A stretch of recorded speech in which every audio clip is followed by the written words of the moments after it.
సందర్భంగా ఎంఎస్ భవన్లో ఘనంగా నివాళులర్పించాము. అదేవిధంగా ఈ కార్యక్రమానికి ముఖ్య అతిథిగా విచ్చేసిన నియోజకవర్గం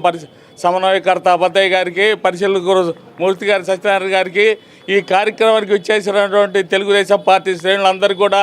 పేరు పేరున హృదయపూర్వక నమస్కారాలు తెలియజేసుకుంటూ, చరిత్రాత్మకమైనటువంటి తెలుగుదేశం పార్టీకి బీసీ వర్గాల్లో పార్టీ ఆవిర్భావం నుంచి చనిపోయే వరకు కూడా ఎనలేని సేవ చేసినటువంటి ఎర్రవనాయుడు గారు కేంద్ర మంత్రిగా, పార్లమెంటు సభ్యుడిగా, పొలిట్ బ్యూరోగా అనేక పదవులు నిర్వహించి ఎన్టీ రామారావుకి అండదండలు ఇస్తూ, చంద్రబాబుకి ఇస్తూ పార్టీని ముందుకు తీసుకెళ్లిన ఘనత ఎర్రవనాయుడు గారిదే. ఉత్తరాంధ్ర, సిక్కిం, శ్రీకాకుళం జిల్లా నుంచి అన్ని రాష్ట్రాలు సమైక్యాంధ్రం ఉన్నప్పుడు మొత్తాన్ని కూడా బీసీలందరూ సమైక్యపరిచి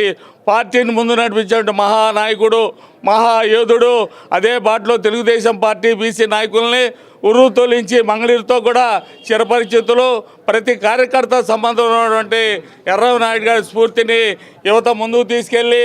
ఈ నియోజకవర్గంలో చంద్రబాబు నాయుడు గారికి, మరి ముఖ్యమంత్రిగా లోకేష్ గారికి, మరి శాసనసభలుగా గెలవడానికి అత్యధిక యువకులు అందరూ కూడా వారి స్ఫూర్తిగా ముందుకు తీసుకెళ్లాలని కోరుకుంటూ ఈ అవకాశం ఇచ్చిన పెద్దలకి ధన్యవాదాలు తెలియజేసుకుంటూ